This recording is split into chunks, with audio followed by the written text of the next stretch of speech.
Kingdoms, Kings and an early Republic. तो बच्चों इस वीडियो में हम इस चैप्टर के क्वेश्चन आंसर्स डिस्कस करेंगे। चलिए शुरू करते हैं।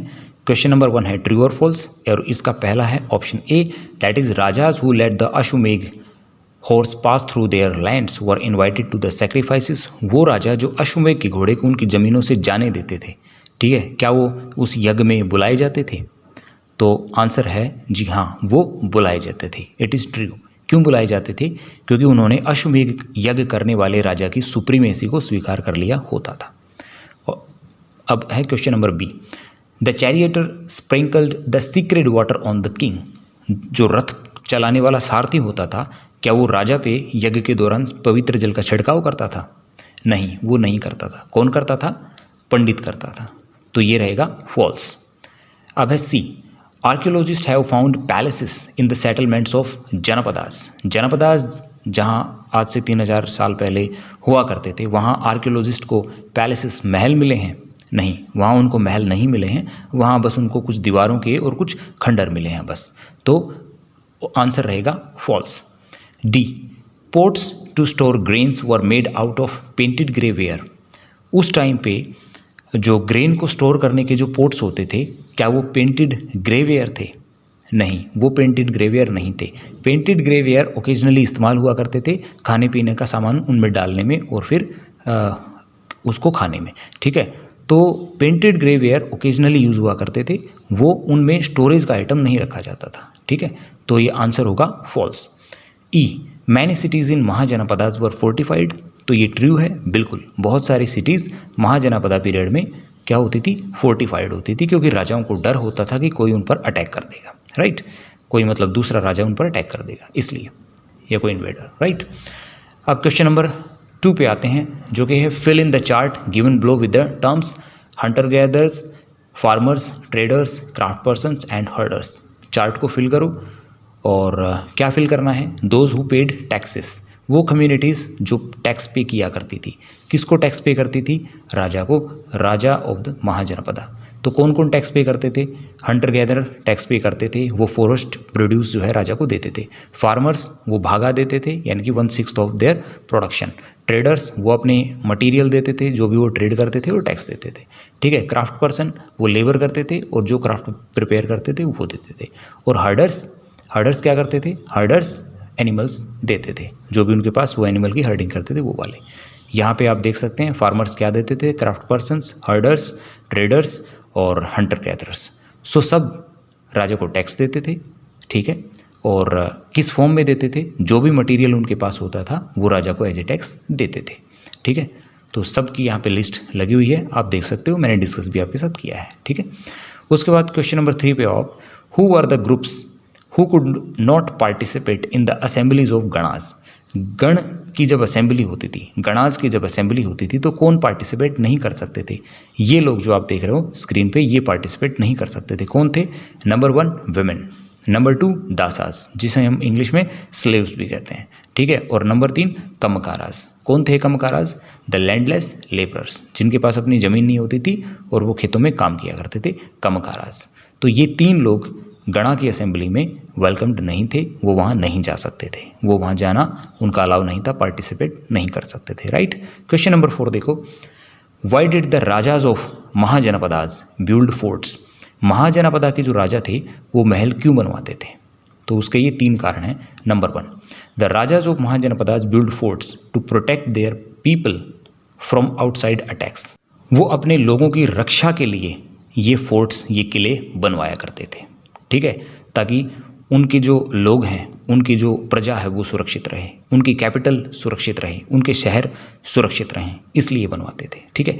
पॉइंट नंबर 2 देखो, टू शो देयर पावर, अपनी पावर दिखाने के लिए कि भाई मैं कितना शानदार, कितना महान, कितना ताकतवर राजा हूँ, ठीक है, इसलिए बनवाते थे। और नंबर 3 है to control the people living inside the fortified area. तो उस फोर्टिफाइड सिटी में, उस कैपिटल में जो भी लोग रहते थे उन पर अच्छे से कंट्रोल किया जा सकता था अगर वो वहाँ फोर्ट बने होते थे, तो अगर वो दीवारों से घिरा होता था तो, ठीक है। तो उन लोगों को कंट्रोल करने के लिए कौन आ रहा है, कौन जा रहा है, कब जा रहा है, ठीक है, सैनिक उन पर नज़र रख सकते थे क्योंकि आने जाने के दरवाजे बने होते थे, राइट। तो ये 3 कारण हैं, अपने लोगों की रक्षा करना, अपनी पावर दिखाना और उन लोगों पर कंट्रोल करना। Now C question number 5. In what ways are present day elections different from the ways in which rulers were chosen in janapadas. मतलब कि हमारे आज के इलेक्शन कैसे अलग हैं जनपदा में राजा बनते थे उस प्रोसेस से. यानी कि हमें एक डिफरेंस बताना है कि जनपदा पीरियड में राजा कैसे बनते थे और हमारे इलेक्शन कैसे होते हैं, उन दोनों चीज़ों में फ़र्क क्या है. ठीक है, चलिए आंसर देखते हैं. In janapadas men become rajas by performing the yajnas such as Ashvamedha sacrifices. यानी कि जनपदा पीरियड में क्या होता था कि राजा लोग जो है वो यजनास परफॉर्म करते थे, वो रिलीजियस सैक्रिफाइसेस जैसे कि अश्वमेघ यजना है, इस तरह की सैक्रिफाइसेस परफॉर्म करते थे, राइट. और वो अपने आप को राजा और बड़ा राजा डिक्लेयर करते थे. ठीक है, क्या था ये अश्वमेघ यजना सैक्रिफाइसेस, जरा इसको एक बार देख लो अगर आपको याद ना हो तो. The rajas who let loose the Ashvamedha horse pass through their lands means that they accepted the supremacy of the raja who performed the sacrifice. यानी कि वो राजा जो अश्वमेघ यज्ञ के घोड़े को अपनी ज़मीनों में से, अपने राज्यों में से जाने देते थे, गुजरने देते थे, तो इसका मतलब ये होता था कि उन राजाओं ने अश्वमेघ यज्ञ करने वाले राजा की महानता को, उसकी सुप्रीमेसी को स्वीकार कर लिया है. लेकिन प्रेजेंट टाइम में ऐसा कुछ नहीं होता. प्रेजेंट टाइम में, इन मॉडर्न टाइम्स, हम क्या करते हैं, in modern times leaders are elected through a democratic system. आज के दिन हम अपने रिप्रेजेंटेटिव्स कह लो या अपने लीडर्स कह लो, अपने नेता कह लो, वो हम एक डेमोक्रेटिक सिस्टम से इलेक्ट करते हैं. वो क्या है, वो है वोटिंग सिस्टम. तो उसके लिए इलेक्शंस होते हैं. Elections are conducted by election commission. उसके लिए इलेक्शन कमीशन है हमारे देश में जो कि इलेक्शन कंडक्ट कराता है. और every citizen who is 18 and above has the right to cast vote. और जो 18 साल का हो चुका है या उससे बड़ा हो चुका है, जिसका वोटर आई.डी. कार्ड बन चुका है, वो चाहे लोकल गवर्नमेंट, चाहे स्टेट गवर्नमेंट, चाहे सेंट्रल गवर्नमेंट के लिए इलेक्शन में वोट करके आ सकता है. ठीक है. So the candidate who win the majority of votes become our representatives. और जो मेजोरिटी में वोट लेते हैं वो जीत जाते हैं, वो हमारे रिप्रेजेंटेटिव्स बनते हैं. तो क्या फ़र्क हमारी समझ में आया. उस टाइम पे हॉर्स सैक्रिफाइसेस जैसे कि अश्वमेघ यज्ञ किए जाते थे. ठीक है.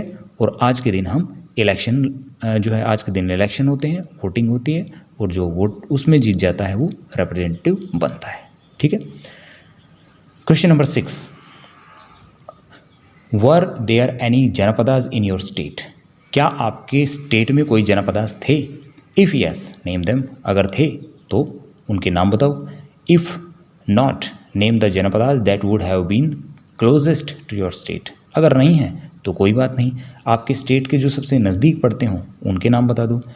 And mention whether they were to the east, west, north और साउथ. और उनकी डायरेक्शन भी बताओ. तो डिपेंड करता है कि आप कौन से एरिया में रहते हैं. बिहार में रहते हैं, ठीक है, पंजाब में रहते हैं, हरियाणा में रहते हैं, किधर आप रहते हैं, ये उस पर डिपेंड करता है.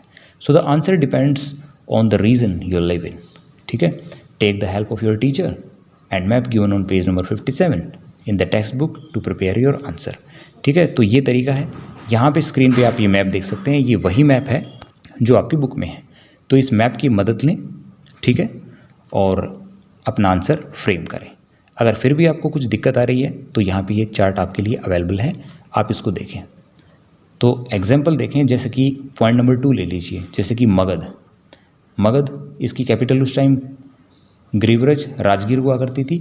और ये प्रेजेंट डे स्टेट में कौन से में पड़ता है, बिहार में पड़ता है, पटना. ठीक है. तो ये चीज़ें हैं. अगर हम एक और एग्जांपल लेना चाहें, जैसे कि हमने पॉइंट नंबर 8 ले लिया, जैसे कि कुरु, इसकी कैपिटल हुआ करती थी इंद्रप्रस्थ, और ये कहाँ पड़ता था, हरियाणा में पड़ता है. ठीक है. तो आज का हरियाणा, उस टाइम का कुरु, एक ही बात है. ठीक है. तो इस तरीके से आप अपना आंसर फ्रेम कर सकते हैं. अब देखिए question number 7. Find out whether any of the groups mentioned in answer 2 पे टैक्सेस टुडे. तो क्वेश्चन नंबर 2 में आपने देखा होगा कि एक टेबल थी, ये वाली टेबल जो आपको स्क्रीन पे दिखाई दे रही है. इसमें ग्रुप्स कौन से हैं, हंटर गैदर्स हैं, फार्मर्स हैं, ट्रेडर्स हैं, हर्डर्स हैं, क्राफ्ट पर्सन्स हैं. तो इनमें से ऐसे कौन से ग्रुप हैं जो आज के दिन टैक्सेस पे करते हैं गवर्नमेंट को. तो बिल्कुल इनमें से काफ़ी ग्रुप जो हैं गवर्नमेंट को टैक्सेस पे करते हैं. जैसे कि people such as farmers, farmer tax pay करते हैं. ट्रेडर्स, अपने ट्रेड पर ट्रेडर्स टैक्स पे करते हैं. ठीक है. क्राफ्ट पर्सन्स भी टैक्स पे करते हैं. हर्डर्स भी टैक्स पे करते हैं. ठीक है. तो ये सभी गवर्नमेंट को टैक्सेस पे करते हैं. क्वेश्चन नंबर 8 देखिए. Find out whether the groups mentioned in answer 3 have voting rights at present. तो आंसर नंबर 3 में हमने कुछ ग्रुप्स डिस्कस किए थे। उस टाइम उनको गणा की असेंबली में जाने नहीं दिया जाता था। वो कौन कौन थे? वो थे विमेन, दासा और कमकारा। तो क्या आज उनको वोटिंग राइट मिले हुए हैं?